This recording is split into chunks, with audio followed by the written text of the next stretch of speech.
Hi everyone, I'm Dr. David Reath, and welcome to another episode of Corona Cooking.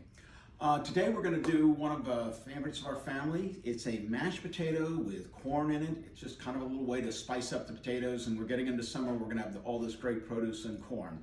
What you need are 4 ears of corn, 3 pounds of yellow potatoes, golden potatoes like Yukon Gold. You need butter, and you'll need some cream.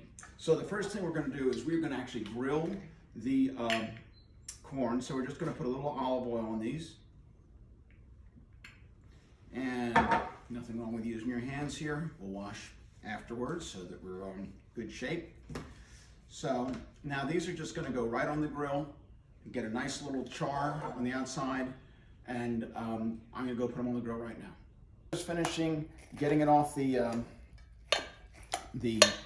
cobs here. You can see you got a little char on it, which is nice. We've cut all the potatoes into small pieces, put them in the pot. We're actually going to put the corn cobs in with them. And now we're just going to put this on, bring it to a boil, and then let it simmer. Till we have the potatoes done, and they're done. You can take a fork and pierce them fairly easily. It's going to take us about 20 minutes, so we'll come back to you as soon as the potatoes are done. Cooking now for about 15 minutes. And you can pierce them easily with a fork. So now we're going to drain them into this colander here.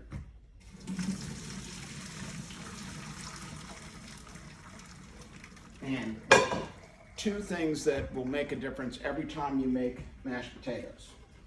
First, we're going to put these back in the where they were,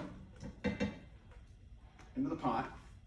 We're going to take out the corn cobs, so we don't need them.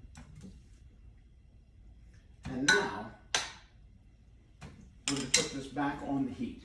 What this does is it helps get any residual water that's along the potatoes out of them. And one of the things I do while it's doing this and getting rid of the water, I just go ahead and add the butter to it. This is about 6 tablespoons of butter, and we'll just cook this for a couple minutes just to get rid of the extra water. You can sort of hear it evaporating. This takes really no more than a minute or two, and you can actually see the water in there as it begins to come off. Okay, I think that's got it. So now let's put this all together. We're now going to mash this with the butter that we put in there, our cream, and just use a masher here. Remember, the pot's still warm. And you don't want to get this done with a mixer. That just makes it too gummy. When you're dealing with potato, there's an awful lot of starch in it, obviously, and you want to make sure that you get it to the right consistency without overdoing it. So if you have a couple little lumps and things like that, that's never a problem. It's not like cream of wheat or anything. I've got this nicely mashed now, and we're going to go ahead and add the corn to this.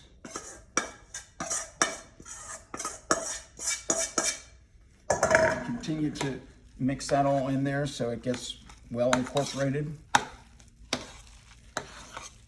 And then, of course, salt and pepper. Now, here's the other trick. Mashed potatoes, white pepper. It sounds like a small thing, but it really makes a difference. That, salt. And if you felt that you wanted to add a little more butter, a little more cream at this point, you could certainly do that. But this is now getting to the point where we want to taste it and adjust the season. So, this is all now nicely put together. I'll just have a taste here.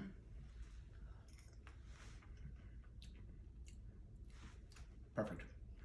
You can serve this up right now, or you can cover it, put it in the oven and just keep it warm. Keep the oven around 250, something like that, to keep it warm. If you want to, just before serving, just daub the top of it with just a little extra butter. Anyway, so here's the grilled corn mashed potatoes. It's a real crowd pleaser. It is in our cookbook, Reath recipes, and if you'd like a copy of this, just reach out to us, let us know. And from our kitchen to yours, Happy Corona cooking.